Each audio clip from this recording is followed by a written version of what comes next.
It's Alysa Coase, bringing you Jits and Giggles podcast. Ready? I am. All right, Greg Souders. Yeah. Welcome to Jits and Giggles. Happy to be here. Thanks for coming. Of course. All right, where should we start? Honestly, I want to start with like your background. I don't even know like a ton about like the very, very, very beginning. So tell me, like, what was your first sport? Oh, so I didn't really play sports when I was a kid. I like to. Okay. I had an interest in baseball when I was really young, but specifically outfield. Like, so all I wanted to do. So I didn't know my dad much when I was growing up, and so our little thing was anytime I got to see him, like every other weekend or so, because he was a big sports guy. Like, okay. He was, captain of everything when he was young. He grew up in Rockville, Maryland, where I'm from, and he was in the papers for always doing this stuff with the sports. So I was always sort of like looking up to him, even though I didn't know him that well. Yeah. And so we would play catch like in the backyard when I would go see him every other week, and so that was kind of my initial interest in sports. But I only liked catching and throwing. I didn't care about anything else about baseball. So I tried out, I think once when I was 12, and I played for a little bit, but I mostly got benched because I sucked at it. I never missed a ball though. I couldn't hit, and I couldn't throw well, but I could catch anything. Okay, honestly, I can relate because I played softball and I was not very good, but I could also catch anything. And they did shove me in right field a lot, I will say. And then randomly at first base, I don't know why, but I couldn't throw. Like I sucked at throwing. And that's like kind of important. Sure. But I loved it. So like I totally get that. Yeah, I tried it for a little bit, but then I was realizing, that I didn't really like the whole team aspect of it. And I got a lot involved in like BMX, skating, rollerblading. I went towards more to the extreme end of things. Yeah. And I didn't really play sports, but I did play outside constantly, and I was into bikes and stuff like that. Very cool. So, so you were like interested in things, but you never got like super good at it. So when was the crossover to jiu-jitsu? Like, when did you find it? So I used to do karate as a kid. Like, my mom was always getting into it, because I used to be like, I want to fight. Yeah. And, when you're a kid, you don't know. You think karate's fighting. And so I would always try to find the karate schools where they were sparring. I remember my mom would set me up for something. She's like, do you like it? And I was like, no, they don't spar. And she didn't know. So she was trying to find me a thing. But I never really fell into one that I liked, but I always had an interest in martial arts, just kind of in the back of my mind, watching martial art movies and action hero bullcrap. Yeah. And so my first exposure was actually when I was 18. Across the street from my house, there was a school that said it was like jiu-jitsu twice a week, and I showed up, and the guy was kind of a kook. He was a white belt. He didn't even teach jiu-jitsu at the time. I still remember it, and it was a terrible experience. Right. He taught kempo, and he wanted me to take a kempo class, and I was like, no, I want this jiu-jitsu thing. I've seen it on TV. I know what it is. I've seen mixed martial arts. That's what I want to do. But I got a little bit of exposure just like seeing what it was by watching mixed martial arts. And then it wasn't until I was 19 that I actually found the jiu-jitsu school, and I went and tried it out. And the very first night I did it, and I was like, this is it. I want to do this. You said you were how old? 19. 19. Yeah. Okay. So what did you like about it? It felt like fighting. It's exactly what I wanted. Like, it was the grabbing and rolling and pushing, and it was painful, and it was exhausting, and I liked it. Yeah. I was like, man, this is it. So when you went home that night, like, what was your thought? Were you like, okay, I like it a lot, and I just want to have a hobby? Or were you like, I want to compete? Like, what were your thoughts? I literally walked out of the trial, and I went to Barnes & Noble. And I bought everything that said jiu-jitsu on it. And I was like, I'm going to learn about this. I'm going to know everything about it. I did. I literally, even in the crappy jiu-jitsu books, I literally got everyone off the shelf. And I was hooked literally hooked right away. I even remember the first day. And the reason I remember the first day is I ended up working for that guy. About 6 months in, I quit the jobs that I had, and I started working at the jiu-jitsu school. Yeah. And I looked up my first day, and it was February 10th, 2004. Because that was when the first time I ever signed in. And I remember that. And I literally, really cool. From that day till now, I've been on the mats almost every day unless bar injury or anything. Wow. And you mentioned, what were you doing for work at the time? So I worked at a video store in the evening. Okay. And then I did construction during the day. I worked for a company that's no longer in existence. It was called Meyer Emco. And we installed audio-visual equipment in houses. Very different than what you're doing now. Oh, completely different. I loved it. I was still working there. And the nights I didn't work at the video store, I basically would go directly from my Emco job directly to the gym, and I would stay there all night. Right. And then, so yeah, it was great. I quit the video store first because it was getting in the way of jiu-jitsu. So I was like, no more video store. And then I kept my Emco job for about 6 months. And then the guy, Mike, who I was under, he was like, hey, do you want to work here? And I'm like, yes, I do. Yeah. So yeah, I was able to quit my job. So when you started working there, were you more interested in like yourself becoming an athlete, or were you immediately just involved in like the logical side of jiu-jitsu. And Oh like no, coaching. I wanted to compete. You wanted like, to compete. That's what I wanted to do. Like I was like, I think I can be good at this. Yeah. I really want to be good at this. And I just wanted every opportunity to train. The reason I got the job actually is because I was always there an hour early, an hour late. I would get off of work and just go. Wow. And then I would do like, there was this pillar in the middle of the gym, and I would do like Granby rolls around the pillar, and I would just like swing my legs back and forth. I don't know what I was doing. I was so interested in moving. Yeah, you just loved it. I just loved it. And they used to tease me. They were like, we need to keep a bed here for you. And one day he just came in and said, hey, I got this project. We're going to open up a building across the street. I want to get it ready. Mm-hmm. I want you to go over there and I want you to get it ready. He didn't tell me what he wanted me to do. He said, just get it ready, clean it up. Yeah. And I was like, all right. I stayed inside that building for 12 hours. I literally I cleaned the walls. I did everything I could. And when he came over, he was like, you went above and beyond my expectations. I want to hire you. You have the job. And I was like, sweet. Wow. It's funny because they say like, act like the job you want, right? And you were basically doing that. You were just going above and beyond. And he's like, it's all yours. Yeah, I have an obsessive type personality. So don't give me an opportunity that I want. You were talking about your job, and then you got into jiu-jitsu, and then you wanted to start competing, right? Yep, I wanted to be a competitor. So how did you go about that? What was step one? Step one was just trying to compete. So my first 2 weeks in, I went to a school called Evolve Academy. The instructor was Mike Moses, and they were a Team Lloyd Irvin affiliate. They actually just joined Team Lloyd Irvin, I suppose. And Mike and Lloyd had known each other since they were blue belts. Yeah. Because they all came from a Yamasaki Academy, which was one of the oldest East Coast jiu-jitsu schools. Anyway, so there's this connection. So I'm at this gym, and Lloyd used to hold in-house tournaments. And it was the first 2 weeks, and he held an in-house tournament. And I was like, I'm in. I want to go do it. And it was the worst experience. Not like because the tournament was bad, but because I didn't know.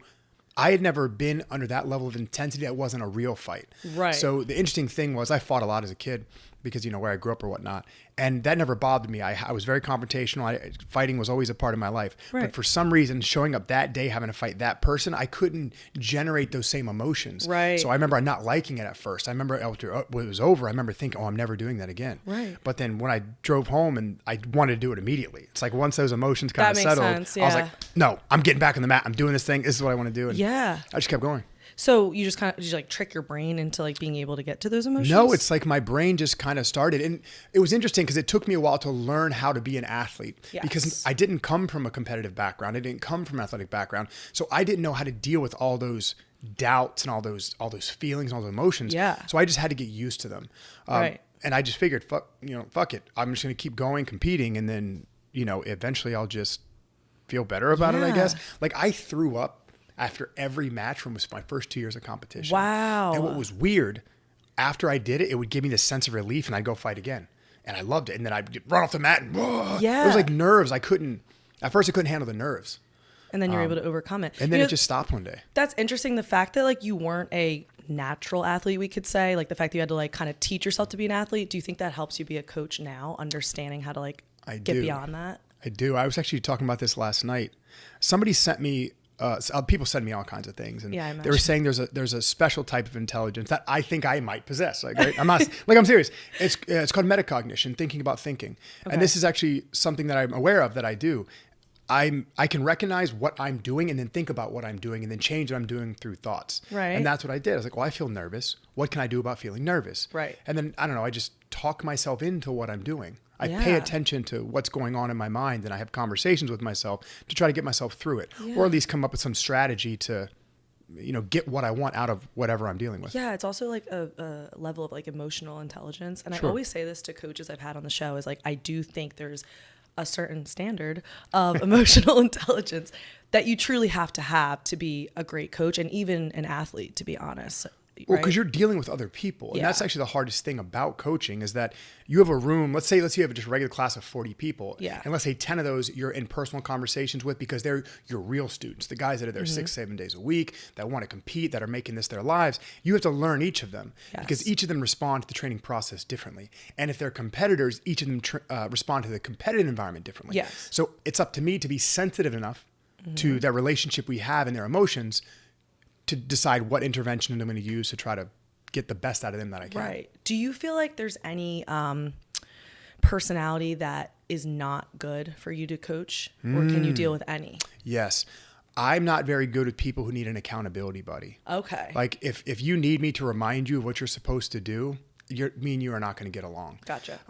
Because I show up ready to go. I show up. I thought about training all night. I thought about you and what you need all night. So when I show up, I've already said in my mind, well, Sid, I think really needs to focus on this, or Dominique needs to focus on this, or DeAndre needs to focus on this, or Noah, whoever. And I've already thought about it. Yeah. And so when I approach you, I want you to be ready. Right. And if you're not there because you're like, oh, I didn't sleep too well, it's like I can't. Yeah, excuses or whatever. Is that personality type that you just described, like the one that you don't work well with? Have you seen that? Like, do they come and go pretty frequently? They do, and honestly, they peter out on their own. Okay, that's what because I figured. when you're not accountable for the responsibility of what it means to try to reach the goals you set, you're going to feel a level of stress that's going to be too difficult to deal with. Yeah. Because your lifestyle doesn't match the demands you're putting on yourself. Yeah. And so they never last. And I know what that feels like now when I speak to them, and I know how to just keep them at arm's length and just, hey, you having fun? You having a good time? Yeah, you just go ahead, man. Just do you. Yeah. So but I now, don't invest. On the other side of the coin, like, what's the ideal personality you want to DeAndre work with? Corby. I know. Everyone's like, oh, glazing. I truly love DeAndre. Yeah. I mean, not only do I have a personal relationship with him because he is married to a young lady that I took in as, she's basically my family. And there's a special relationship there, but truly he lets me be a coach because he shows up as an athlete. He's slept his 8, 9, 10 hours. He's hydrated. He's fed. He's focused. He knows what he's working on. He knows what his goals are.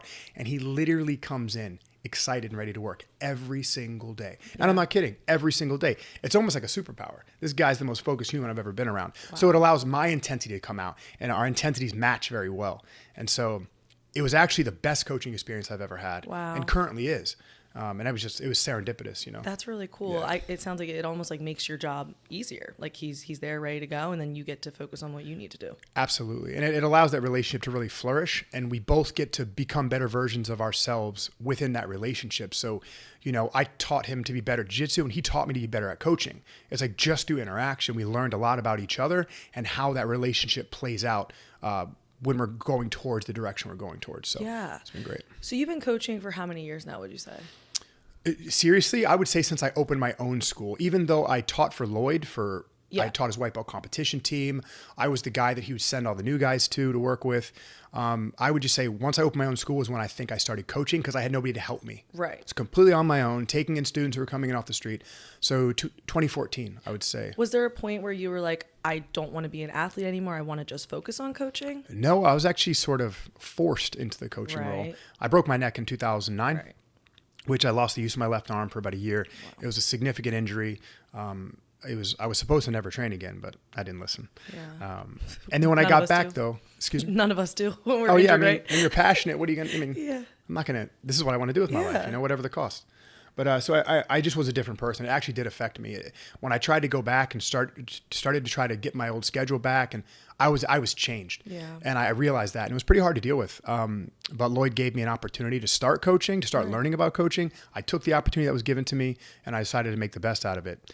The feeling got stronger once I opened my own gym because I felt this sweeping sense of responsibility for other people because they're paying me money and giving me their time and energy. So man, I got to meet these guys with what they want. So so I just decided, screw it. I'm going to take all that passion I have for my own training and put it into them. Can you train at all anymore? Oh yeah.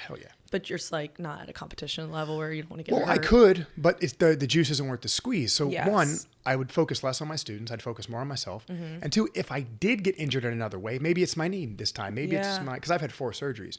So am I willing to risk my body at 41 years old for like a moment of glory? Mm-hmm. No, man, I get more out of what I do with my students than I would serving myself. Yeah. And it sounds like you're so passionate about coaching. I imagine it's fulfilling enough, right? Yeah, truly. And once I started learning how to coach and learning that there's actually a profession there where there are people who are thinking about coaching and learning to be better coaches that I could learn from, that made it more exciting. Because now there's this whole new intellectual piece that I can engage with that I can now bring back to my own room. Mm-hmm. And, I find purpose and mastery in that pursuit. So it checks all the boxes for me. So now you've been coaching for a very long time. If you think back, is there an opinion or something that you were passionate about then that now you've changed your mind on? You're going to laugh, but it's like the whole conversation. Drilling. Okay. Like, I was the drilling guy. Wow. Like crazy. Lloyd used to lean on me because he would even send me text messages about it. Like, this is what champions do. They drill this much. And I fulfilled everything that was asked of me. Like I never missed an opportunity to give everything I had, even in a drill. So like an hour before training, I would do 250 repetitions of what we were doing. And then an hour after training, I would do 250 repetitions of what I was doing. Wow. I sustained this habit twice a day on either side of my training sessions for almost 5 years. Wow. And I was completely committed to the process because I thought that's what you had to do because I was told that's what you had to do. Mm-hmm. And so like I expected my athletes, I was also a good student. I listened to what my instructors told me because they're supposed to know. Mm-hmm. I'm supposed to do what's asked of me. So I was very passionate about that. Okay. So you were only drilling, which is crazy. At what point did that change? So actually when I left the team and I went off on my own, I started to think about my experience. Like, what am I doing? If I have an hour to train, how can I maximize this? Mm-hmm. Because my body's beat up. I'm having all kinds of weird symptoms from my neck and from adrenal fatigue and all the stuff I was going through. And I was like, is it really worth it? Is it really helping me? So I decided to take it away and be like, maybe I'm not going to do this as much and see if things change. Mm-hmm. And then of course, when I was learning about learning, there's a lot of literature to suggest that kind of behavior doesn't benefit in the way that it says it does. So I was like, screw it. I'm going to take it away and see what happens. And so you were questioning things essentially. Of course. Gotcha. So what were you reading about? Like you were reading about the fact that, repetition maybe isn't as necessary? Well, no, at first I was just learning about how humans perceive the world and how their perception is linked to their action and vice versa in this loop. And it's that relationship that affects the behaviors that emerge from it. And I was just learning about it generally. And then that led me down the path of how they use that idea for pedagogy and how those ideas in pedagogy affect the learner. Right. And so it was just this path of, again, human behavior to sporting behavior and how there's a link between the two. When was this? So I've read quite a bit. I'm an avid reader and I've always read. And I was interested in learning, even like when I was at Lloyd's, for example, when we were doing the drilling stuff, I was really into Anders Ericsson, who was who studied elite performers, and he's the 10,000 hour guy. And he'd be rolling over in his grave if I said that to you right now, because he's like, I'm not the 10,000 hour guy. That's not what I said. He gets upset. He used to get upset at like Malcolm Gladwell and the people who say that. Either way, I was reading his work, and so I was passionate about the learning process. But not until around 2014 did I bump into what I study now, which is ecological dynamics or ecological psychology, or in this case, really complex systems theory. Right. But yeah, I started the path in 2014. 2014. So, I mean, we're going on over 10 years, and yet I feel like ecological approach just like hit this year, at least to my understanding. Sure. Why is that? What Me. All of a sudden you, okay. But what specifically, what was the moment that I was just the loudest asshole in the room. That's all. Like, I mean, I started learning about it in 2014, and I was using it to design my practices. And I was just reading around the subject, learning about it, trying to apply it, because it really, there was no grapplers who were doing it in really any sport. I'm sure there were people here and there that were using it, but they were all disconnected. I couldn't find anybody. So I decided, hey, I'm going to see if I can make something out of this. I remember I have a message that I sent Rob Gray, who is a researcher in the space and a professor in the space. And I said, is there anybody using this for grappling sports? And he said, no, not that I know of. So I was, anyway, 3 years ago, a guy came to my gym and saw what I was doing and said, hey, be on my podcast. I think you need to tell everybody about this because this is great. And I was like, no one cares about this subject. No one's going to care about it. And he's like, I swear they will. And so that it kind of blew up from there. It blew up from there. But that was 3 years ago. And yet I feel like this year really was like the biggest year that it was going viral and people were actively talking about it. So really, when I first came out, people thought I was insane. They were like, this guy has no idea what he's talking about. Right. It doesn't work. There's no champions using this training method, blah, blah, blah, blah. Even though there was, because my school had a bunch of like regular people that were winning all kinds of stuff. Like little Alex has won worlds at every belt level. She was a dominant competitor as a teenager and an early adult. So it's like, come on, man. I had a bunch of students who could do it. But either way, I wasn't being paid attention to.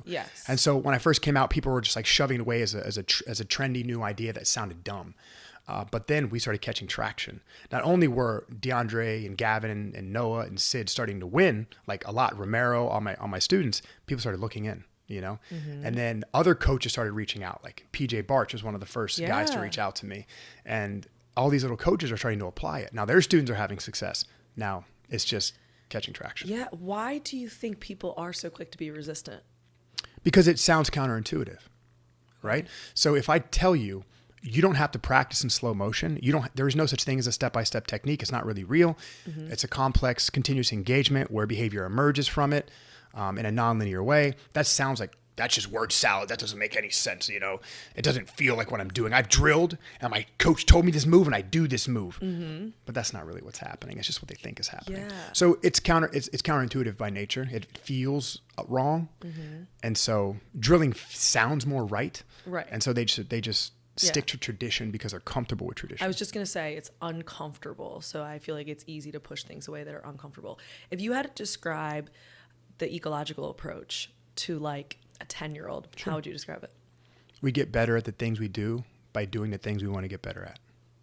That is a really good way of putting it. Yeah. Okay, let me give you, I don't think pushback is the right word, but I was talking to my friend Kevin Dantzler, who's a black belt. He's amazing. Do you know Kevin? Yeah. He loves the ecological approach. He teaches eco in his 6 a.m. classes, and when I go, I have a great time. But I was asking him, and I'm curious of your opinion, it makes sense to me, except for when things are super complex. Like me as a blue belt, who's still very new, if I need to learn a heel hook or something, I understand there's an eco approach, like, you know, have the knee line and whatever, but I still feel like I need to see it and like understand in detail. So how do you get around not having to go step by step in something that's a little bit more technical? Well, step by step isn't really a thing. That's not what's happening.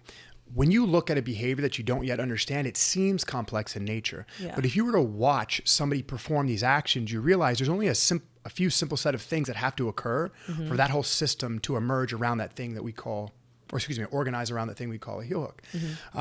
And so I think it's just the onlooker that may not understand the process that makes it seem complex to them. Like if you watched a great chef cook a great meal, you're like, there's no way. You must have had to learn how to cook this whole thing. Yeah. And they'd probably tell you, no, it was all these moments that came together over time that we organize around to do this now, here and now, right? Right. So yeah, I would just say that the process that you think is happening isn't actually what's happening. Gotcha. The idea is that simple actions over time, when they coordinate into new actions, create complexity. And it's a process you go through, not a process you think about. That makes sense. I feel like someone like me who's not a great chef needs a recipe. Okay. Like I can't just, like my sister's a great chef. She'll love this. But she is. And so she could just like have ingredients and just make a meal. And I'm like, that's impressive. I can cook a great meal by following directions step by step. So when I think of jiu-jitsu and compare it, it's like somebody who's a great athlete, I feel like can see something and can learn through motion. But, and maybe this is just me assuming incorrectly, I feel like I need somebody to be like, put your hand there, get the knee line, turn your body. Like how do I not need to do that when I'm still so new? So there's something called path dependency. A lot of people that have done something one way don't want to do it another way because they feel like they're dependent on the path that got them to where they currently are.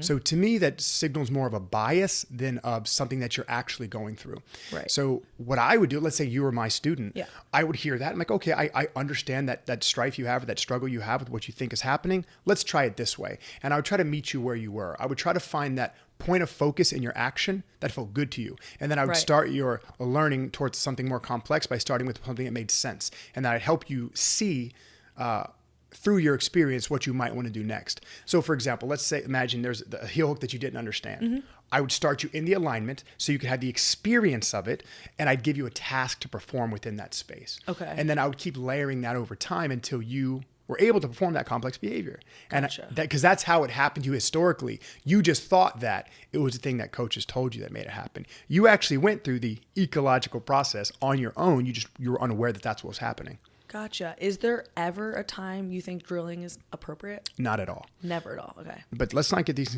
things confused. There's nothing wrong with showing somebody a technique. There's nothing wrong with talking about a technique. What's wrong is when we try to describe how we think it's happening when it isn't that way. So when someone shows you a knee cut and they're like step 1, step 2, step 3, when you watch knee cuts in reality, that's not how they happen. Right. So that's the mistake people are making. It's not the showing, it's not the talking. It's the intervention they're using to try to get you to do what they now understand. Okay, that makes sense to me because it's like I think a lot of people can agree. It's like your coach shows you a move and you're like, oh, that's easy, and then you try to do it live and it never freaking works, right? Because it's like the way you're actually going to implement it when you're getting a pushback from a partner is not the same you're going to drill it when it's a perfect controlled situation, right? So that makes sense to me. And a knee cut makes sense to me because I was taught how to do a knee cut. Also, the way I do a knee cut is very different than the way it was taught to me because of the way my body mechanics are.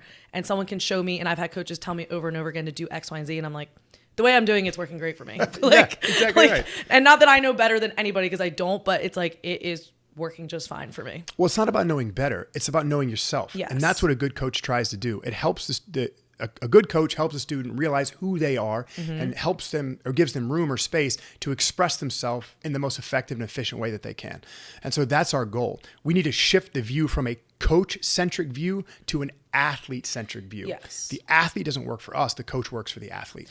And so this pedagogy or these ideas allow a coach to do that more freely because it puts a coach in a position where they're paying attention to what's happening in the real world in front of them and they're using what's actually happening versus these ideals that we hold in our head as thoughts. Yeah, no, that's a great point. And like when it comes to coaching, I imagine you're coaching all your students very differently based on their strengths and the way that their body mechanics are. Is that correct? So I'd say in general, I have a general class structure that we use that I think anyone can benefit from. But when a student needs me to actually step in and work with them personally, you're absolutely right. I would have to know them as a person. Now you can take a general class where you may never interact with me, but still get some benefit out of it. But there'll be a point where you would need me. And then that's when true coaching takes place. Yeah. Do you think we're at a point where people are being a little bit more open-minded about? Hell yeah. Yeah. Yeah, because I mean, so many coaches are adopting the method. So many coaches are trying to understand it because it isn't easy. It requires you really to get engaged with your own understanding and your students, which is a complex and continuous process. Yeah. But I think more people are picking on it, picking up on it, and more people are having success with it. Yeah. So it's spreading. You touched on it a little bit, but what do you think is like the biggest misconception about it? That we just tell you, figure it out. Yeah, that is a misconception. Heel hooks emerge on their own. Yeah. Well, they do, but the way you're saying it is not what you mean. Right. Emergence is just when I interact with the world and we do when those two things meet, something new comes out of it. That's all emergence means, right? Yeah. No, that actually, because when I first heard of it, I was pushing back to Kevin, and like we have a great friendship where like it's a healthy discussion where I'm like, I'm not attacking, he's not attacking. I'm genuinely asking, like, I don't understand how as a blue belt you expect me to learn something new without teaching me. But I'm understanding through you, it's not that you can't show someone a move. It's more like how you're going about learning it on a daily basis, right. Exactly right. So that makes more sense because that was my misconception. I was like, so you're never going to teach me anything new and you're just going to throw a white belt in and all of a sudden they're going to learn what an omoplata is and all these things with zero exposure. That was my conception. And I was like, I don't agree with that. But the way you're explaining it, and I think that's the problem. We all are quick to judge or to make an assumption without like really listening, right? Sure. Now, for people who do want to drill, do you think they can do both? Do you think there's a place for some people to drill and do eco if they want? I don't think so. The thing is I don't like to have the dichotomy drilling or eco. Drilling is just an ineffective training method. Like it's just ineffective. It doesn't do what people think it does. Yeah. The human movement system doesn't use repetition as a way to acquire skill like we think it does. The human movement system uses variation and variability. So every time you go to act out in the world, it's a new world. We're a new person. The world is new. Every opportunity is going to be different. My system needs to be able to adapt to that newness. And the only way that we can is through variation. So there's always going to be little changes between when I act out in the world and based on what I'm acting on. We need to have training interventions that let that exist. Where drilling tries to create a level of consistency in action that doesn't actually exist. We don't want our arm to move the same way every time. We don't want our leg to move the same way every time. Right. Because if we were to build that into ourselves where I always did the same action and then all of a sudden something changed out in front of us, that would be a maladaptive way to go to solve that problem now. And then we'd have to go back through the process and drill it into ourselves again. And so when scientists, researchers have looked at this, that level of repetition that we want to happen and that we try to use drilling to gain doesn't work as well as letting that natural variation exist through problem solving or putting people in the problem, let them figure it out themselves with some task focus, right? That makes sense. So if you think of like somebody at the highest level who's not doing, at least not only doing an eco approach, do you think that they could be even better if they were doing eco? Is it just they're just naturally athletic? Like, why were they able to get there without using an eco approach? Well, they are. So there's the eco approach isn't a thing. Yeah. That's like what the jiu-jitsu community the jiu-jitsu community is very quick to jump on words and phrases and buzzwords and then just say, oh, this is what we're doing. There's really no such thing as eco. There's no such thing as eco jiu-jitsu. The ecological approach is a philosophy or a theory on how humans learn to move, how we use information to coordinate movement. And so if it is true, we are all doing things eco. They're doing it without even realizing it. Yeah, because if a human needs to engage with the world to gain information, to act in a world, that is always going on, whether you're drilling or not. So let's imagine in an eco world, let's say all the theory is true. Yeah. When you drill, you're engaging, and that engagement is having a very specific effect. It's constraining you or shrinking your options into such a small, narrow pathway that the coordination patterns or the way your movements emerge are going to be lined up with how that drill is set out. Right. So imagine if you drill with no resistance ever, and then all of a sudden you add resistance. Yeah. The information that you coordinate around is different now. Right. So that coordination pattern you develop through drilling is no longer functional. Gotcha. Because it wasn't developed in the real world. So all the people saying like eco's fake and this and that, like they're doing it.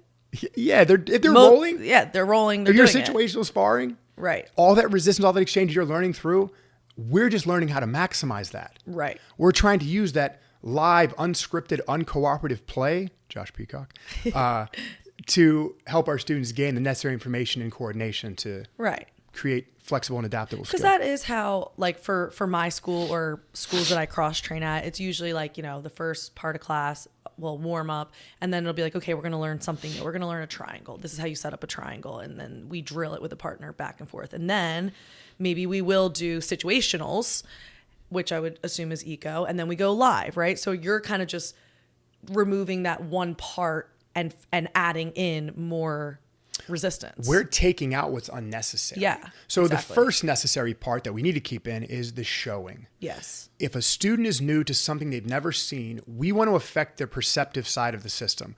We want them to know that this new shape we make with our body during this position, this exchange is possible. Gotcha. Now, we know the triangle, oh, that's cool. I knew your legs could move like that. Well, how do I learn it? Well, we're going to start in the triangle and we're going to do a very simple task. I'm going to get you to lock the foot into the bend of your knee. If you're able to do that, you win the game. New player, or top player, your job's to break their feet apart so they can't lock it in. If you do that, you win. So now we get to take something that really will happen in a live way, and we get to practice a very small portion to start teaching us what would be necessary to accomplish those ends. Right. And it's live. It's unscripted and one cooperative, which is what a fight is. So we're keeping everything together. Yeah. We're taking away all those unnecessary parts and allowing learning to occur as it naturally should and would. Yeah. And I think the biggest takeaway you just said that people are not aware of is that you are showing the move. I think people envision that you're not. And that's what I envisioned when I first heard this. I'm like, so I just have to get there, but I've never been there. But what you're saying makes perfect sense. So I do think there's just like a disconnect. There is. In like what's being said and what's being heard, right? I think that's the biggest issue here. So one of the issues that I had when I first came out, started sharing this is, Greg says nothing but word salad. All these words are too complex. I don't want to learn them. This is nonsense. That's a barrier for them. Yes. If they're not willing to engage, even if they're unsure, they're never going to hear what I'm saying. And they're going to make up their mind in their own world about what they think I'm saying. That's misinformation. Yeah. So the confusion is actually caused by them. Yeah.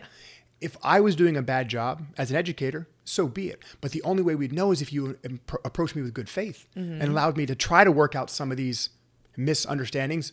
Could have been caused by me, but if you're being willfully ignorant, it's definitely caused by you. So not you, the general you. I'm trying to listen. Well, I know you had some conversations. I've seen some of the back and forth, and some of them didn't go well. Were there any that did go well? Was there anybody you've talked to that you changed their mind? Brandon Reed. Oh, okay. Brandon Reed was probably the best I felt about changing somebody's mind, because Brandon Reed came at me hard. He actually sent me a DM that was basically like, fuck you, you're an idiot. You don't know what you're talking about. You're never. I mean, he went hard. That's fine. He was passionate. He had emotion. I like that. It doesn't dissuade me for a second. I calmly responded, hey, I'm sorry you feel that way, pal, but I'm willing to help you understand this. So if you ever want to make your way down to my gym, I'll spend my time and I will change your mind. No hard feelings. Continue to hate if you want, but I'm here if you ever need the support, kind of thing. Dude just hit me up and was like, hey, I didn't mean to treat you like that. I was emotional. Can I come by and learn from you? Hell yeah, come by and learn from me. It was a wonderful week. Wow. I changed his mind in a week. You know what I mean? That is really cool. Yeah, because you know what? It's okay to be passionate and angry and to express yourself. It's okay. But also look at yourself. Was that the right way you should have approached this? If you really want to understand it, well, probably not. And he was courageous enough to admit that, hey, I was kind of an asshole. Let me look at this differently. And then he allowed his mind to be changed through experience, not just his preconceived notions about what he thought was happening. That is a great story. And I feel like this is an issue we have as a society, right? Like if we look as a broader, I don't care like what side you're on, but we do tend to be like, I don't like that. Go F yourself. Instead of being like, I don't like that, like change my mind or let me change your mind. Or maybe we have a conversation and we both just agree to disagree, but most people aren't willing to do that. So it's cool that he was willing to be open-minded. And it's really cool that you were willing to take a minute and be like, you know what? He's just passionate. Because you also could have shut down and been like, oh, yeah. I don't care. I'm not going to shut you then. Yeah. So I don't shut down. See, well, I'm very aggressive. I'm very computational. I don't mind it. But at the same time, I'm unbothered by it too. Yeah. So I'm just a passionate guy and I let my emotions fly sometimes, but I never put a barrier. Yeah. I will pull this barrier down if you want to come to this side and interact with me.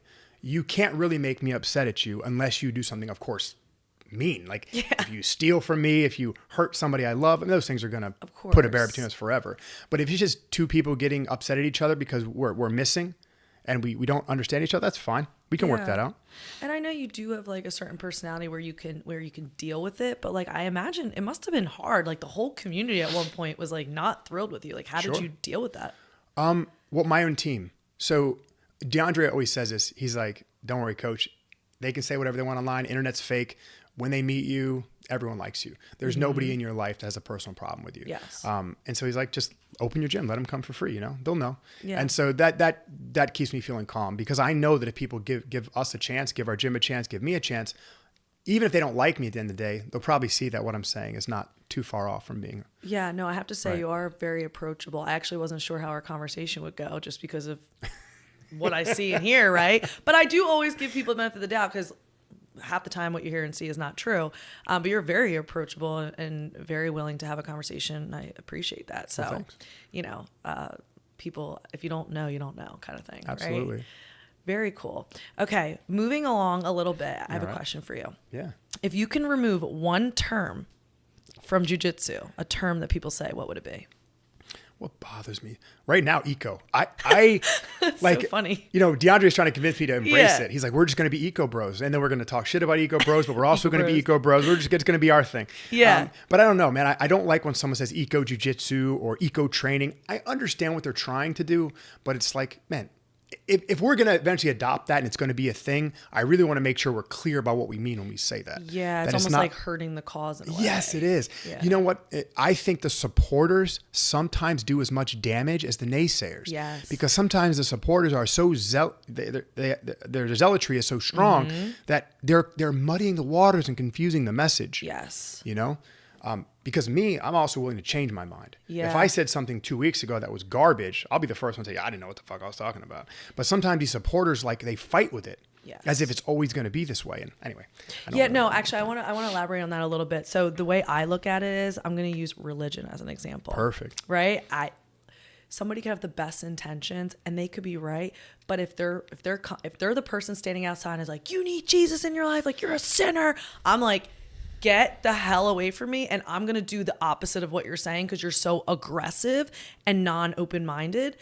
But if it's somebody who's like just a friend talking to me and starting to mention that they're going to church, I might be a little more open-minded to it and be like, this person seems pretty normal, right? So I think, to your point, the people that are on your side, if we want to call it, or the eco side, sometimes they're so aggressive and so forward about it, it makes people want to not even listen. It's like you're so tunnel vision that I don't even want to have a conversation with you about it, right? I actually think, ironically, you as like the face of the ecological approach are not like that. You tend to actually be a little bit more open-minded and willing to have a conversation. Like, I disagree with the literature. I disagree with some of the people who support certain ideas.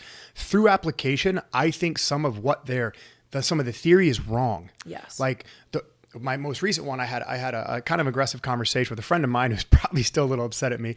A guy named Cal Jones, who's a great guy. He actually did his thesis, his master's thesis on representative design, which is a concept in our field that I don't really feel is fleshed out well.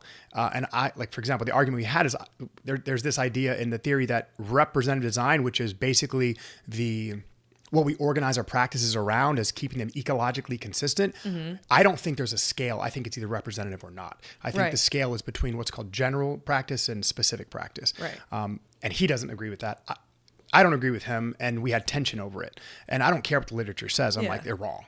You know what I mean? So yeah, I mean, even the stuff that I'm with, there's things that are said that I just don't agree with. Yeah, and that's okay. And I think that's what I like about you so far is like you're willing to question everything. Like I hate when people are like, this is how I feel. So in every aspect, I have to feel that way about it. Like it's okay to question things constantly. I actually think it's really healthy to question things as much as possible. Okay, moving along to CJI. Okay, cool. You guys made it to the quarter. What is it? We didn't. We literally we got New Wave first round. And we lost to New Wave. That's right. Okay. I was actually there. I'm trying to think back. Okay. Yeah. So you lost against New Wave. So, okay. That's what I wanted to ask you about. So this is interesting because it's like New Wave. A lot of those guys are like not for the ecological approach, obviously, even though as we're discussing, they kind of are, right? How did you feel about that? Like, how did your team feel about losing against someone who's like anti? We didn't. No, not at all. We had no feelings. Like it was funny. Me and Taylor Pierman were at dinner together. We had some sushi like the night before, and we were talking like, I hope we get New Wave first. I think we can beat them. Yes. I was like, if I select the right matches and we get the right matchup, we'll win that. Yeah. And he's like, I hope we get Bedoni. I can beat Bedoni. Like we were literally having that conversation the night before, and so I paid quite a bit of attention to John Danaher. Yeah. He was a heavy amount of inspiration for me when I started sharing my own ideas. I've said this on a billion podcasts. I had a conversation with him in 2016 that really opened my mind. Yeah. I asked him how he knew he was right about his systems and his ideas, and he said he doesn't. He said he uses trial and error. He puts stuff into play. He might go 6 months in the wrong direction. He turns around, has to change it again. Yeah. And he said, learn how to be confident and trust your own ideas through the results you get. When he said that to me, I was like, okay, if a guy this smart thinks this too, then it's okay for me to think this. Yeah. It's kind of like the excuse I gave myself to stop being a coward about my own ideas and just put them into play. Right. So I pay a lot of attention to this guy. So I felt like I knew his mind. I knew he was who he was going to pick. Mm-hmm. And so I wanted him to put Luke Griffith first. So we were going to put Pat Downey first. Mm-hmm. Now, Luke Griffith, I've seen historically sometimes peters out by the end of a match. He gets a little bit, his endurance is not that great. So I figured Pat Downey's tough. Even though Griffith is better than Pat, maybe Pat could just withstand it. And we could get that first big guy out the way. Right. Because that'd be a problem for us. If Luke would have beat Pat, that would have been an issue. Oh, yeah. You know, because all our guys are small. They were underweight. Yeah. So I selected well. The only mistake I made was Gavin and Bedoni. Right. If I would have switched Taylor and Gavin's, and let's say Taylor would have beat Bedoni, whether it's questionable or not. Yeah. If that would have happened, I would have had Gav and DeAndre to fight Mika. Right. So how did it work? Like, when did you have to have your order in by? We knew what we were going to do, but we didn't know what they were going to do. And so we had to say the order as the match happened. Okay. So we had a little mic where we had to call out who was coming next based on the results we got. Okay. And so I sort of had an idea of how, and I picked 90% right. Yeah. I was just wrong about when Danaher was going to put out Bedoni. Yeah. I messed that one up. I mean, I was there. I was close enough that I could see your reaction. And to be honest, you looked like you were happy majority of the time. Like you were having like a pretty good time. Were you pretty happy with how you did for it being your first experience? Look, I was reached out to, said, hey, you want to lead this team? I was like, yeah, sure. Yeah. I had hell trying to put the team together. Yeah. I couldn't make decisions that I wanted to make because there were things that were said in the background that I couldn't question. Yeah. That was very frustrating for me. Yeah. So I didn't have as much freedom as I was told I was supposed to have, which really made it difficult for me to pick my team. So we really were working with not only an undersized team, but an underskilled team. Yes. And I knew that New Wave and B team were going to be the best. So I was like, shit, like how do I beat these guys? And it came down to athlete selection. I just had to put the right guys at the right time with each other, and we had to play it like a gambling game. Yeah. We have to maybe win this match, maybe draw this match. And I I thought we were doing an okay job. Yeah. No, I thought it was interesting. Like I was watching you and I was like, it made sense why you were happy though. Cause it's like win or lose. I feel like there was still a level of like success that came out of it. For sure. I mean, like we were the underdogs. That's what I mean. Massively. Yeah. Mm-hmm. And I was okay with that. Like, I actually was in the back and I was, before we went out there, I thought to myself, like every coach who has an aspiration for greatness has a moment where they have an opportunity. Yeah. And sometimes they miss and they miss big. But for me, that missing is part of the growth. So this might be the time I miss big, but we're here. Yeah. We are out here. No Absolutely. matter who's talking what kind of crap, it's us, not you. Yeah. You're at home watching on your TV. We're standing out here. Absolutely. And so for me, that gave me tons of confidence. It made me feel excited. Hell yeah. So it was just good to watch the guys go out there and put it all on the line. It was so fun. Would you do it again? Hell yeah. I'd do it again. Hell yeah. That's so awesome. All right. Moving along. If you could ban one jiu-jitsu move, what would it be? Guard jumping, close guard jumping. Because of injuries? It's brutal. Yeah. Yeah, I mean, it's so funny how, like in IBJJF, they'll have no heel hooks, but they allow guard jumping. I have seen in my own view, like 15 knee ruptures from whites and blue belts jumping guard sideways on each other's knees. Yeah. You know what I mean? I've seen people knock themselves unconscious, jumping close guard. It's dangerous and it's stupid, and I would like it to go. What about like jumping like scissor? To me, it's similar. Like we could even say the whole thing. No jumping. No, nothing jumping. Yeah. Flying attacks, jumping attacks. Yeah. If they ban those, I wouldn't lose sleep. Yeah. No, I agree. What is the most ridiculous thing a coach has yelled during a match, like during a competition? Can you think of anything? Could be yourself. Oh, me. I try to. I get a little ridiculous. Like especially when I get emotional, I like to talk shit. Or someone else. Let's see. I don't know. It's funny when I hear coaches say "watch out for things." Yeah. Like their athletes is like fighting hard. Watch out for the triangle. It's like, what kind of coaching is that? What do you mean, watch out for the triangle? Or they'll be like, pass. They'll be in the closed guard and they'll be yelling pass, or they'll be like using their guard like sweep. And I'm like, of course. What else are they going to try to be doing? Like. Yes, when they're vague, it's so annoing because I don't like being coached vague. Like, do you know like Jay Regalbuto? Oh, of course, yeah. Like, I love Jay. So he's my coach, and then I also have coaches at Freedom, Jeremy Merck, and a bunch of coaches, and they all are very much like left hand here, right hand here. And when you're like in a stressful situation, like that's what I need. Like I need someone to be like, this is what you need to do to get out of the shitty situation, not just like. Do your thing, do what you're good at. I'm like, I can't remember that right now. I'm not good at anything right now. I'm stressed the hell out. So I need someone very clear, specific, and like to the point. Like I don't need you to be long-winded. Just tell me like exactly what I need to do.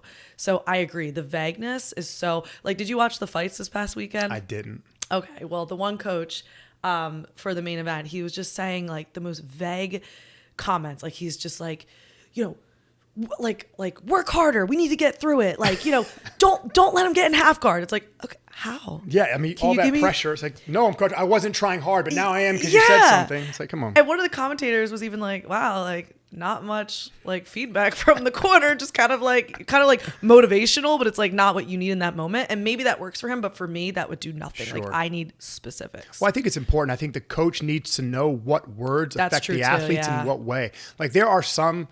I've said this before. Certain athletes like Brian Guevara, who I will act like just an idiot towards. I'll be like, we came to fight. Let's go. You kick his ass because he needs that. Because it pumps him up, right? Yes. So he likes it that way. But then I'd have some athletes where I just like mark what they're doing, like good, clear feet.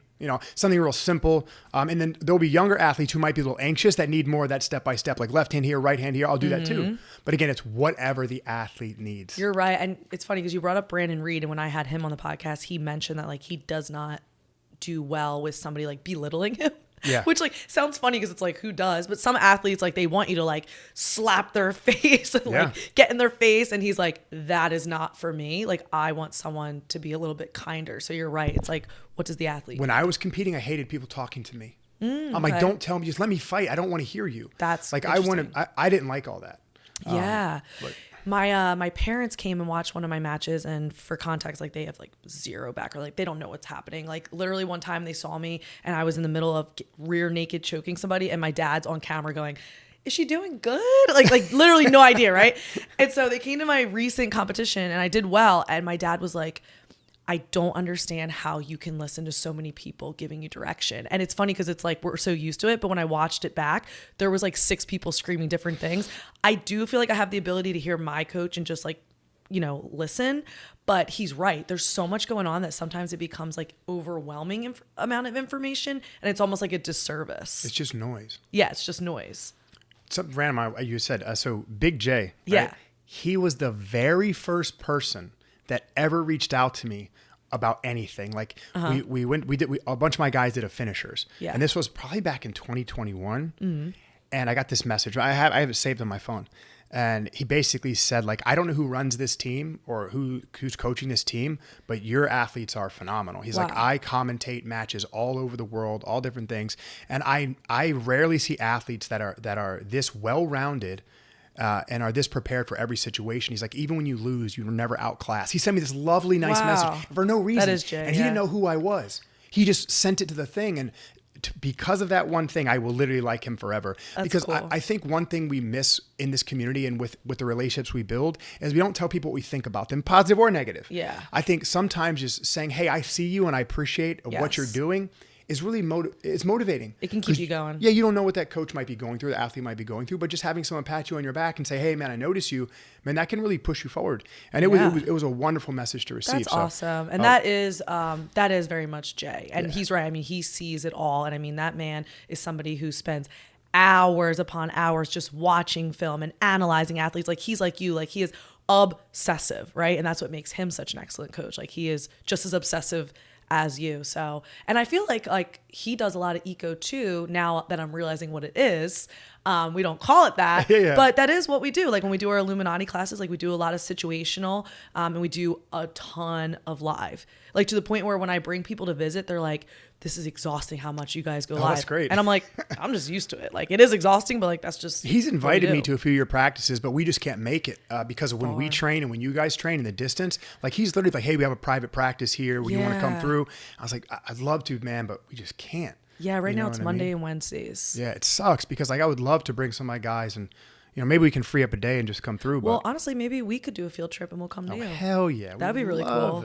Because we we travel all over. I mean, we're up at New Asgard, which from me is like an hour and a half away. Like we're at Finishers, which is 2 hours away. Like I was just telling AJ, who was on the podcast, I drive so much for jiu-jitsu, but it's like, I don't even like question it. I'm like, good training, I'm going. Hey, it's what you love. And for me, it's a hobby, but like, I just love it. And I want to meet people, especially with the podcast. All right. I have a question. If you had to explain eco using a meme, can you think of a meme that would describe it? It's kind of hard. Fuck around and find out. Okay, that was really quick. Yeah. I like that. I feel like you've thought about this before. I haven't. I just thought about it now. Traditional drilling. If it had a personality, what would it be? Oh my God. That annoying person that has to have everything right all the time needs to tell you about it. Oh, okay. It goes here. No, it goes here. You have to do it this way. I like a perfectionist. Yeah, like a perfectionist that offers no value by speaking. It's like, we get it. You're stuck up and stuffy and you do things one way. We understand. That is you know awful. what I mean? That's what it is to me. That's such an ick. You know what I mean? When you think of it that way, I hate it. If you weren't a coach, like if you couldn't do anything athletically, what career do you think you'd be really good at? Something in building, like architecture and interior design. Something where I need a creative outlet. Yeah. So if it had to be a job, it would be something physical, like architecture. I like to work with my hands. I like to be outside. I like physical labor. Yeah. So that would be if I had a job. But if I had another passion, it would be writing. Really? That's my passion. What kind of writing? So I write all kinds of, I write now, but I do it secretly. Okay. And maybe when we turn this off, I'll share something that I wrote recently. Yeah, but I don't want to do it publicly. Okay, that's fine. Like poetry or like what? So here's interesting. I had a conversation last night, right? So to me, I think any beautiful self-expression is poetry. All artists are poets, right? If you play beautiful music, you're a poet. If you paint wonderful pictures, you're a poet. If you write something that affects somebody's emotions, you're a poet. Yeah. So in a sense, we all are. So of course, I love to express myself in a way that affects the emotions of others, and I love to be able to draw down in on my experiences and things I'm thinking and feeling. I like to put it to words. I like to use that, like the verbal creative process to express myself. So. That's very cool. Have you ever publicly read anything or published anything? No, so I used to write in high school. I thought that's what I thought I wanted to do. Yeah, same. And I kept journals and I wrote obsessively. And then when I started jiu-jitsu, I sort of gave up everything. Like I even stopped writing for a while. Wow. But as of recent, I started doing it again. That's really cool. Yeah. So it's just a passion. Yeah, I started reading the beat poets from like the 30s, 40s, and 50s. And I got particularly obsessed with William Burroughs and Jack Kerouac. And I've been reading all their stuff. And so they've inspired me recently to do this like stream of conscious, like spontaneous acts of expression. And so I've been sort of playing with that a bit. That is so cool. Yeah, it's funny. When I started my undergrad, I actually was in a creative writing degree. And then towards my senior year, I was like, I'm going to be poor. And I was like, shit. And also like, you know what? It sucked the fun out of it. Like when a teacher was like, you have to write about this and it can only be this long and you can only use this type of writing and it's due by tomorrow. I'm like, this is not fun. Like I like writing when I want to write. So I said, screw that. And I got a business degree because I was like, I think I can make money with that. And then I joined a spoken word club. Shut up. You did spoken word? Listen, yes. I have YouTube videos, but they're set to private. No, that's amazing. So when I was in high school, I didn't care what I was doing. I got home on Friday nights to watch Def Poetry Jam. Yes. I had to watch it. It's so good. Like I was obsessed. And like, of course, Saul Williams is like the god of it. You know what I mean? And so I was obsessed with Saul Williams. I even watched his movie Slam. Dude, I was like, this is so random. I know, right? That's so funny. That is really random. Yeah, we had Rowan University in Glassboro had a poetry slam club, which is also so random. The guy in charge, his name was Anwar. I'm still friendly with him. And it was only like maybe 10 of us, right? And then like a couple extra people would come and go. And we would monthly do like an actual competition. And we would go up and we would have judges. And at the time you would win like $100 gift card. And as like, an 18-year-old, I was like, oh my fucking God. And so I won like second place the one year. I got like $100 gift card to a tanning salon, which that's crazy back then. It's just winning. Yeah. Right? In fact, I used that, okay? I was tan for a couple months. But it was so fun. And we used to travel. I used to go to Philly and do spoken word. And then eventually, honestly, life, jiu-jitsu, I've been saying that I need to like get back into it, but I have so many hobbies right now. So a poet named Marshall Jones reached out to me randomly from listening to my podcast because he was fascinated with the way I spoke. Yeah. Specifically my verbs. Yeah. He just reached out to me and we had a phone conversation. We're friends now. He visited my gym just a couple weeks ago. Yeah. And we sat down and bullshit for like a few hours about this whole poetry thing. That's and so I read him some of my stuff and he's a poet and a speaker now. And that's what he does. So would you ever stand up and do? Oh yeah. I'm not a very shy guy. Okay. However, I do like there's a piece of myself that I don't want to be confused. So here's the thing, right? What's interesting about my life path is I have two identities. Yeah. I have Greg, me, and then I have Coach Greg. Yes. Because when you have a responsibility and you're in public and people are looking at you and you have a job to do, you have to care more about your students than your own identity. So there are certain things about my personality that I do not want to leak into the Coach Greg identity. Yeah. So I just that's separate over there. And then the Greg stuff is over here. Gotcha. Yeah. I feel that. Yeah. I feel like I lived like a totally different life. Like some of my friends I've known through jiu-jitsu, all my friends now are mostly jiu-jitsu, but I'm like 3 years ago, my life was so different and you guys don't know anything about it. Like it's so crazy. Like all my high school and college friends, like when I merged them with my jiu-jitsu friends, it's like, it's not that I'm a different person, but they just know so many different sides of me. And like my college friends know, Poetry Slam Alysa, and my jiu-jitsu friends are going to listen to this and be like, what the like, what else? What other lure are you going to come out with? You have the most random hobbies. Like, I'm a hunter and like I do the most random things, but I kind of like that about myself. I like that I live these different little mini lives. Me too. And I'm trying to find that identity that I had lost through becoming Coach Greg. I totally get that. Yeah. Well, you know what? Maybe we'll motivate each other to do some more poetry. Okay? I think that's a great idea. All right. Let's see. Okay. Where do you see jiu-jitsu in 5 years? Hopefully, like me and DeAndre talk about this quite a bit. We want it to be professional in the sense that athletes can get paid and make a living doing it. Because like when you were to look at D's schedule and what he does to be who he is, it's a full-time schedule. Yes. And for most of his life, he was doing it either in college or with a full-time job. Yeah. Like this guy is an engineer and still after work, after that 8-hour shift of doing hard-ass work, he had to come do what we're doing now. He get to the gym an hour before he went to work, do his training, go to work, come into the gym, do another hour of training, and relentlessly for the last 5 years. And that takes a lot out of you. Yeah. We track his recovery metrics. And when he was working full-time and training, his recovery was garbage. It was so hard for him. I mean, garbage for DeAndre. He's better than everyone else. But But then now that he's been a professional athlete, we're seeing this whole change in him as a person. Yeah. His mood is changing. His dedication to practice is changing. And you realize what a gift that is for an athlete who can make money while pursuing the thing they love. And so I would love in the next 5 years to see a bit more professionalism in our sport and to have more avenues for athletes to make money. Yeah, this has been a big subject. I just had AJ Deshani on, and he was very pessimistic, but I love it because he was being very real, and he was saying like, you know, the sport is just lacking a ton of professionalism. Like, what are some key points you can talk about that like we could improve upon? So one is, of course, my position, coaching. Yeah. Like we have a lot of information on how to do this well. Yeah. And if you guys are not paying attention to it, you're being willfully ignorant. We need to get rid of this traditionalism, this ancient like warm up drill thing. It's garbage. Okay. Whether you still want to drill or not, leave that up to you. Yeah. If it blows your hair back, man, stick your head out of the car. It doesn't matter. Do your thing. Go. Yeah. But at the same time, we really want to know how to get the best out of our students. And there's a whole field of researchers that are figuring this out for us. Embrace that shit. Let's go forward. Try to use it to push our programs forward. And we're going to raise the professionalism, at least in coaching. Yeah. I think tournaments need to give up some of their profit. I think tournaments need to pay the athletes. I mean, people are coming to watch us. Yeah. So right. not us like I mean us, the people in the jiu-jitsu community. Yeah. Fair. Yeah. Anything else? I think coaching and the tournaments need to do a better job. Yeah, no, I agree. Do you think that like the UFC with BJJ, do you think that that's going to take us to the next level? I think the only mistake that's making is they're so concerned about viewership that they're not paying attention to who's actually watching it. The only people that watch jiu-jitsu are jiu-jitsu people. Yes.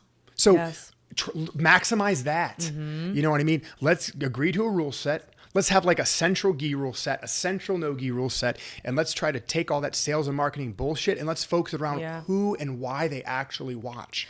Let's reinforce the base, and then we can worry about outreach, right? I know. I think about this all the time, and I don't have an answer, but it's like I feel like to take us to even the next level is to have it not only be people who do jiu-jitsu watching, but I don't know how we're going to bridge that gap. It's really hard to get people interested. It really is because it feels better than it looks. Yes. And the only people that understand how it looks are the people that knows how it feels. Right. So there's this weird thing about the sport, but it's like wrestling. Wrestling, depending on what state you go in and what country you go in, has a huge following. But it's all about people who wrestle. Yes. So, we can embrace our own community and reinforce this stuff through our own community. We don't need to do all this, getting the beer drinkers on Saturdays to watch us. Yeah. Yeah. And I've like felt that on a personal level. Like I've had my parents over and, they don't know anything about anything, but like if MMA's on, I can get them intrigued. But I throw on jiu-jitsu. It's like it's like watching paint dry. No interest, and they just have no idea what's going on. It's like somebody's like about to submit someone from their guard, and they're like, they're on bottom, they suck. And I'm like, they're literally winning. They're about to armbar the guy. It's like such a disconnect, and it's like by the time you explain it, they're bored, falling asleep, or it's on to the next thing. Sure. It's really hard. But you're right. I do think we could just engage the community enough. But do you think there's enough people in the community to make it profitable? I do. Yeah. Like think about it. Think about what happens at Masters Worlds. I would imagine that Masters Worlds is probably the most profitable venture that we have. I mean, all the men and women who used to be athletes as kids, they're doing this in their later years, and they love it. They have the money to spend on it. They're really curious about it. They're doing it every day. They're getting their kids involved. These are the people we need to embrace. Yeah, you're because right. I think they're the ones spending the money. They're the ones putting their kids in schools and going to schools and bringing their whole family to schools and traveling out to do the tournaments and buying the gear. Like that's who's upholding our community. So let's give them more of what they want. Yeah. Maybe. I don't know. You're right. You're absolutely right. We definitely need to put a heavier focus on the actual people who are interested in watching the damn sport. All right. Mentor. Do you have a mentor in jiu-jitsu, or have you ever had a mentor in jiu-jitsu? Unfortunately, no. No. I haven't had a very good go at like male role models in my life. Though there are things I appreciate about the ones I've had, and that have taught me strong and valuable lessons, right? Though there are things I didn't like about it. It's a learning experience overall, but there's not a person that I really attach my emotions to in a very positive way as a leader. Okay. Now, there are guys who I've met recently, like Scott Saveright, who's been a nice sounding board for me when I've lacked confidence or I needed someone to talk to about my ideas. Even some like coaches like on my spectrum, like my one of my coach students who I'm teaching how to coach, who really doesn't need me much anymore because he's a great coach. His name's Josh Root. He's been a nice conduit for conversation. Yeah. I don't really know, man. Nobody who I could really say has been my mentor. Sean Mishka, who works with the NFL, he's been great. He's a leading thinker, and he came out and watched some of my seminars and gave me some great feedback. But yeah, nobody. Yeah, that's interesting. Well, you were talking before about John Danaher, and I know he's not a mentor, but he's somebody that, you know, you look up to in like a coaching environment, I guess you could say.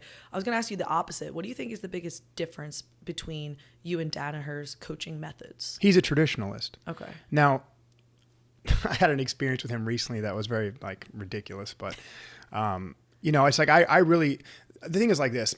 There are things he says that I disagree with, but I think the work he's done has pushed this sport forward. I see what I'm doing as a continuation of the things he missed. Because even though he's a great thinker, he's a very intelligent man who's produced wonderful athletes, there are things that he missed. There are things about practice that he does not understand, and I can see it when I hear him speak. But his ideas are not wrong. His application is wrong. And I think we need to, and that's the big difference.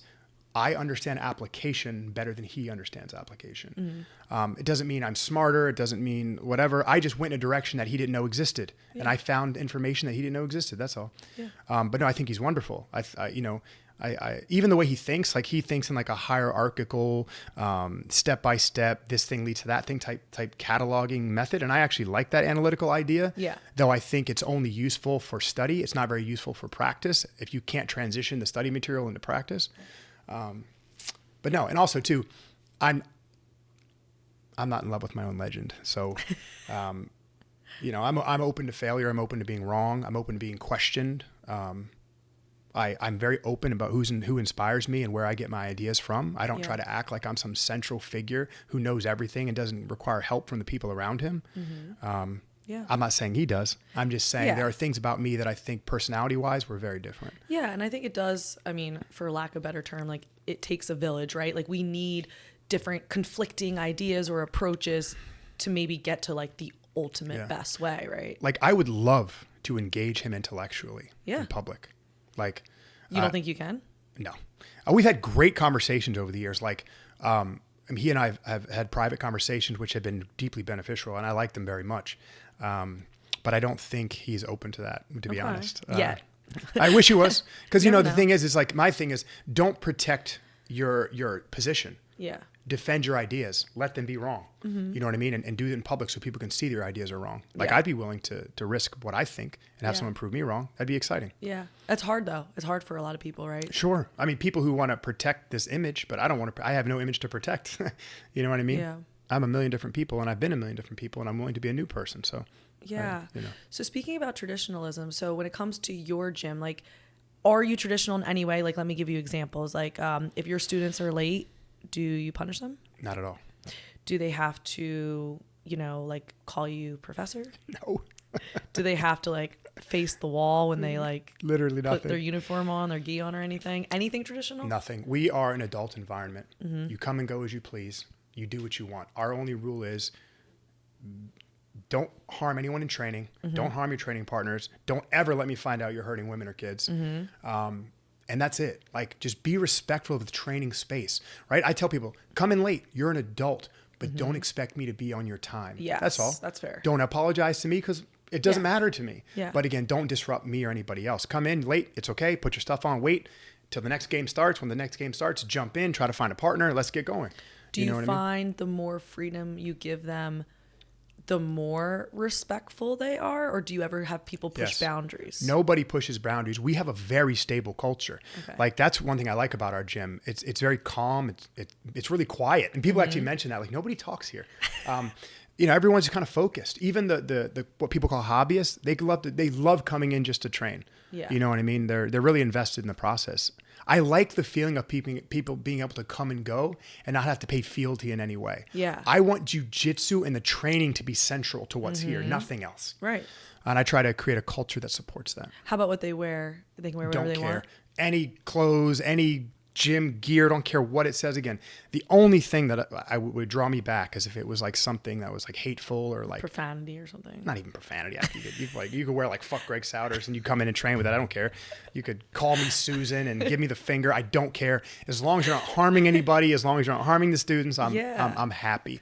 Like, we had to remove somebody the other day. We had a guy come in who's acting a little bit odd. And then later that night, he went and cornered two girls. This guy was untrained on and this is a guy who came in on a trial course. He offered them private lessons. And we had a Noah. I was in Spain when this happened, by the way. God. And Noah called me and was like, "Oh my God!" And I was like, telling me he's out right now. And so like, come on. It's like something like that, you're gone. I do. Okay, you bring up a subject that came up on the last episode. How do you feel about people that are like mat enforcers? Do you have that? No, everyone. Our program is the mat enforcer. So let's say, for example, a new guy comes in. Yeah.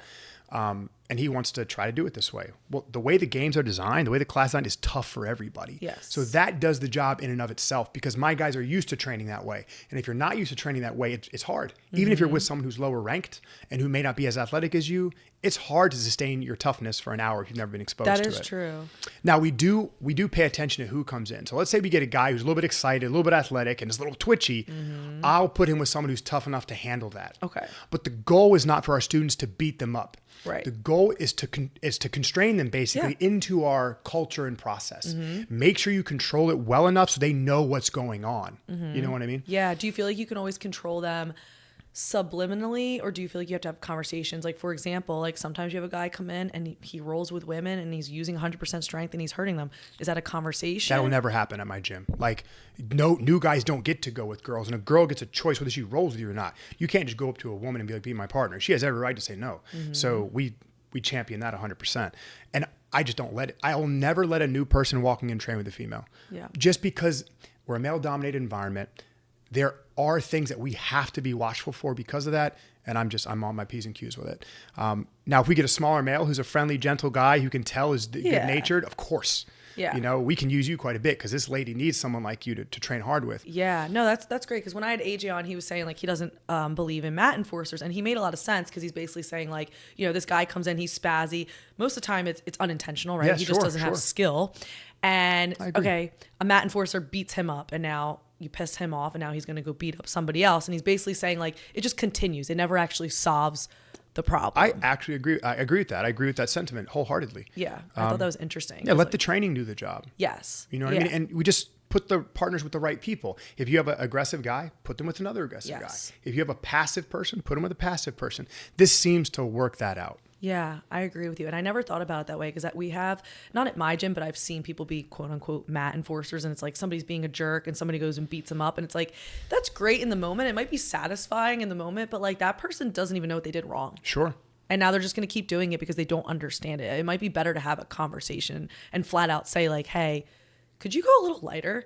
And that is hard to say, especially when you're like newer into jiu-jitsu. I think the longer I train, the more I'm willing to be more vocal. But in the beginning, you're kind of like I had a purple belt guy come in one time. He wasn't even a member. He was a drop-in. And I mean, he effed me up. Like it was gi and he, I had a grip on him and he just kept twisting his wrist until like I was tangled, right?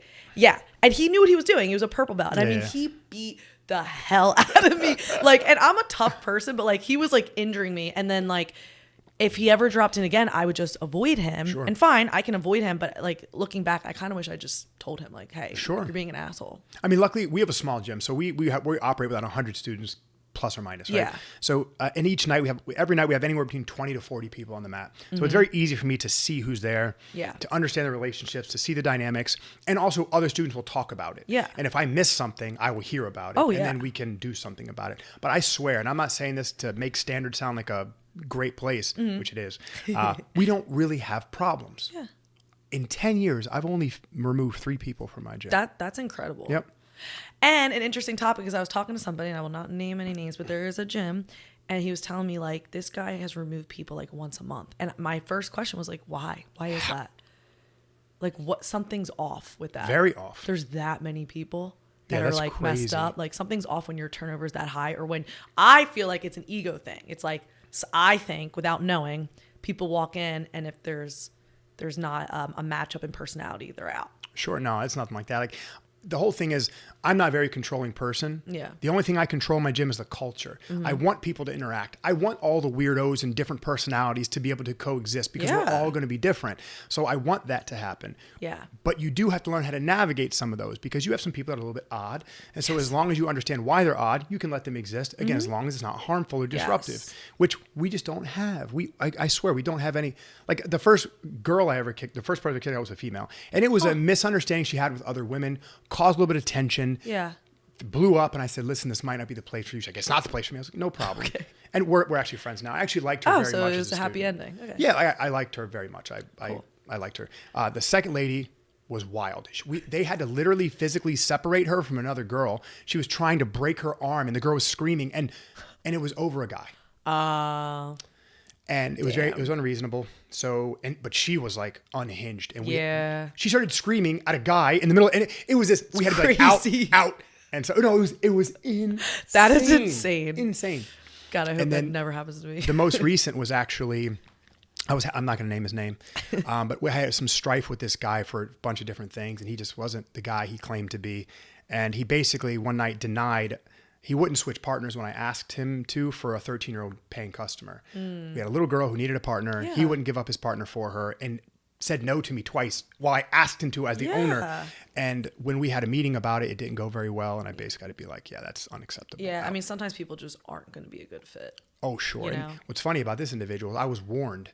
My guys were saying, Coach, I don't know about this one. I don't know about this one. And I'm like giving the benefit. Like, no, he's just a little bit odd, but he seems nice, because he presented as really nice. Yeah. But then it was all this little stuff, and I was just scratching my head like, it adds up. Oh no, I messed up. And cancer spreads real quick. Yeah. I will say I am lucky because I have not had too many bad experiences. But yeah, I remember there was a girl who came in. I hate to say that's like another girl because I really haven't had any issues with guys, ironically. But yeah, she came in and her whole thing was like, I'm injured. Can we go light? And then just went 500%. So what do? I'm like, I'm going to go 500%. And it did not end well. It ended in an argument. But I will say those people weed themselves out. Like she just eventually left. So they take care of themselves, which is great. All right. This is a very open-ended question, but what doesn't have to be jiu-jitsu related. What is your guiltiest pleasure? Oh man. My guiltiest pleasure, I'm definitely not going to share on camera, but what is a guilty pleasure that can be shared that I have? Especially one that maybe we wouldn't guess. I don't even know. I mean, like I love movies and film, but it's not really guilty pleasure. Like I'm kind of a film nerd, so I have that. I read all kinds of craziness. Could be food. Oh man, this is not, I just want to talk about this because I've been pumped. So my boy Josh took me to an omakase spot. It was basically like a chef's choice sushi. Mm-hmm. It was like $180 a plate. You got 22 pieces, didn't get to choose what you had. He presented stuff to you. The guy was trained by Jiro from Jiro does the sushi, whatever, that famous sushi chef from Japan. It was phenomenal. Where was this? This was in DC. Oh, so it's called Omakase Barracks Row. Shout out Omakase Barracks Row. Yeah. Go. If anyone's in DC, spend the money, go to the spot. It's phenomenal. So I like to go to Michelin star restaurants. Oh my God. But 1 star. I don't want to go anything above 1 star. I don't care about the presentation. I don't care about the fancy bullcrap. I want well-cooked food that's interesting. But again, not a guilty pleasure. Okay, I would say my guilty pleasure is there's these games called roguelites, which it's a video game. The roguelite is basically it takes you anywhere from 20 to 40 minutes to beat the game. Yeah. And there's what's called a meta progression. So after you beat the game, based on your performance, you get like some type of currency that you can build your character or your little world in, whatever. Yeah. And you become stronger over time. You get to do more challenges.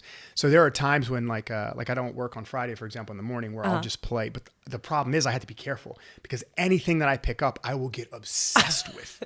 And so, man, you have to like pace yourself a little bit. So that's probably my guiltiest pleasure. How's that game played on what console? Well, so they're a type of game. You can get them on computer, PS5, whatever. Okay. It's just a genre of games that's very intriguing to me. Cool. And I can't even tell you why. Very cool. But like we were saying off camera a little bit, I feel like we all just get like our personalities tend to be like a little obsessive. Yeah. All of us jiu-jitsu people, Yeah. I don't pick up extra hobbies because of it. Oh my God. I'm like the worst. I just started doing salsa dancing and I'm like, I don't need this. I literally don't need this. I like went, my friend invited me and I was like, I'm obsessed. Yeah. And now I'm like out. My friends are like, are you salsa dancing? I'm like, yes, I am. I know. I have issues. Like I can't. I was talking to my friend who's a coach at my gym and he has 3 boys and I have no kids. And I was like, you know what the problem is? Like I don't have kids. So I just pick up hobbies. I collect them. Hell yeah. They're like collectibles. All right. Let's end with some hot takes. Okay. We already like killed the eco conversation. Any other hot takes you have? Do you know what a hot take is? Yeah. Like of course. An unpopular opinion. traditionalism is bullshit in every which way, shape, or form. Requiring students to dress a certain way or like, oh, we need to look uniform. It's so bad. Like let people just be how they are. Like, I can't stand traditionalism in all its forms. Like, it's brutal. You know, I was thinking this yesterday. I don't remember why I was thinking about it, but I think if I would have fallen into a gym that was traditional, I would have quit. I think the only reason I love jiu-jitsu and made it this far, because I will say, even though I have a lot of hobbies, I tend to quit a lot of hobbies. This is the one I've stuck with the longest, and I don't foresee ever not sticking with it. I think it's because I tend to quit hobbies when I start feeling controlled. Like I did CrossFit, and when it started feeling a little culty, and it wasn't anybody's fault. It's just the nature of the sport. When I started feeling like I had to like ask permission for things, or things were a little too structured, I was like, I'm out of here. Same with boxing, same with so many things I did. And jiu-jitsu, I feel like an adult because I am. I come, I go, I'm late. Oh, well, I think if I would have fallen into a gym that was like, give me 20 push-ups, I would have been like, fuck That's you. so silly. I would have quit. Like, that sense of autonomy is so important, especially when who has creative inclinations. Yes. Like, I have creative inclinations. When you try to put me in a box, you're going to lose me immediately. I'm not interested in the box. I don't want it. And so I don't want to impose that type of box on anyone else. Yeah. Now, if you ask me to structure something for you, sure, I'll put you in the box, but I'm not going to just impose it on you because of, I have some crazy ideal. No, I agree. It's too much. We need to get rid of it. Yeah, I don't even know what. I mean, I guess I can talk shit if you want, but I mean, like, most of the Instagram reels about technique and showing moves are ridiculous. And I wanted to ask you about that. Real, it's so embarrassing. Like, I ask myself, like, are you that do you lack that much self-awareness that when you watch yourself babbling on about that step-by-step thing, you think you did a good job? Like, did you really post that thinking you're sweet? Like, there's no way. Come on, man, do better. I do. It's so funny you bring that up because since we were like talking about like drilling and everything, literally my mind went to that. I was like, I wonder what Greg does when he's like scrolling and just it's pure hate. Like, yeah, are you just pure like hate. This is seething? It's like, you know, that thing they discovered where I guess I'm going to kind of loose tell the story. Hopefully I get it right. But basically, I think they were studying mice and they gave them different levers to press based on getting treats or not. And they kept pressing this one and they were like, what the hell are they pressing? And it basically had a part of the brain where it stimulated irritation, like a slight irritation. I have that bad. It's like I like to be slightly irritated. Yeah. So I irritate myself with other people's bullshit. I'm like, oh my God, I hate this so much. You know, and then so then my algorithm is just a hate algorithm. You know, we call it hate watching. Oh man, I think I do that. Yeah. Maybe that's my guilty pleasure. This was another thing. I just brought this up to somebody on the podcast. I was like, I love hate watching. Specifically, I hate watch the cooking channels. Like I hate watch so many chefs that I literally can't stand. I think they're the most irritating. And my sister's like, why do you watch so-and-so? And I'm like, it's like, you can't look away. Yeah. Like she gets on my nerves, but I have to watch. And I sit here and talk shit. Well, my thing is like, I don't ever want to be like that. I don't ever want to be like that. And so I try to get as far from that as I can by recognizing what it is. And it's like, I just can't do that, man. Yeah. I can't do that. You're doing research. That's it's okay. Yeah. That's so funny.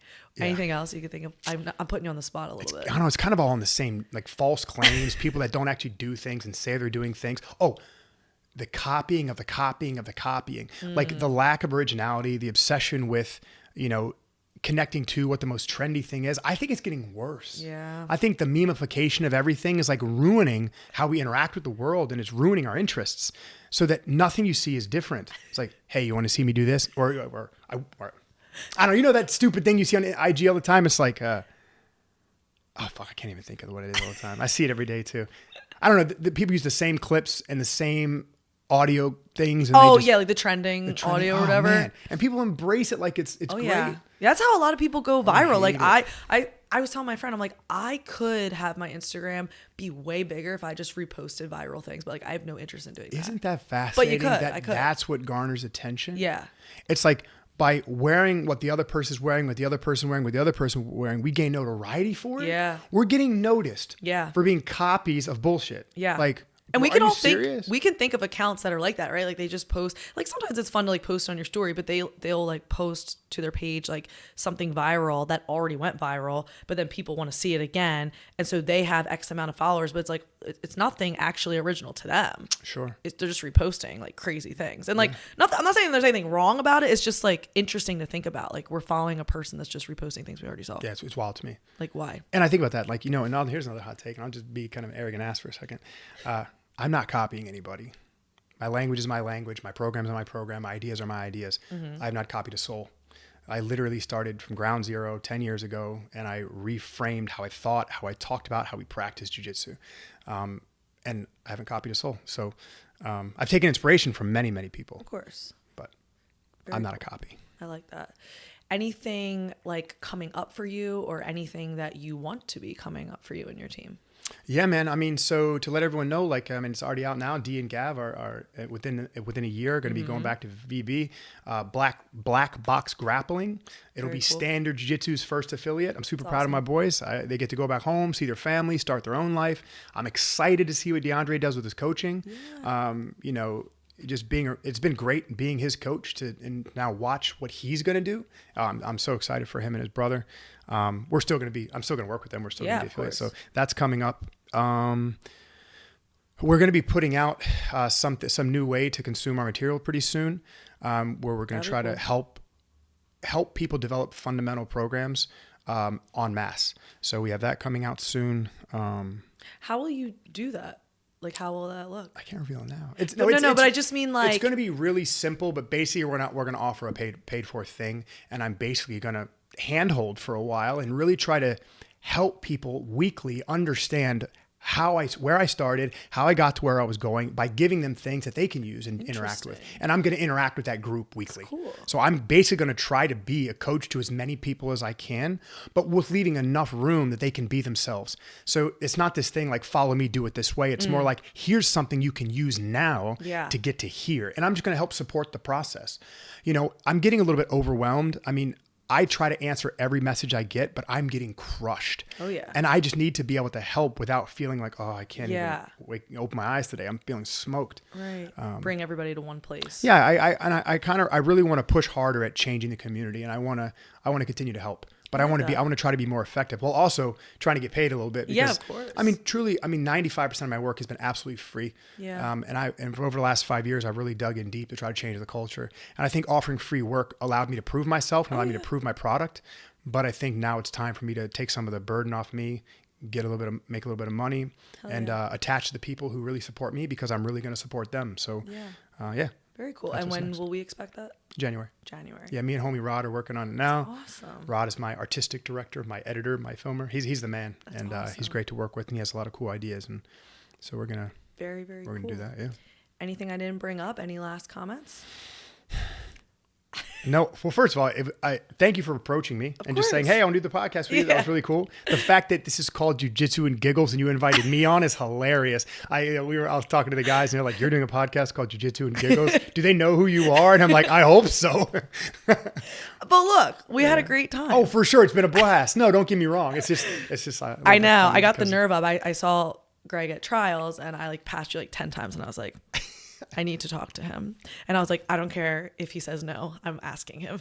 But you were so friendly. Of course, like, I want to interact with everybody. Yeah. Like I go there so I can meet people and say hi and coach my guys. That's what we're supposed to do. Yeah. We learn from each other through engagement, through interaction. And I want to be able to share my ideas and to be able to have my mind changed by people doing the same thing. And I love the interaction. By the way, people who are watching, if you guys watch this, come talk to me if you see me, say hello, ask me questions.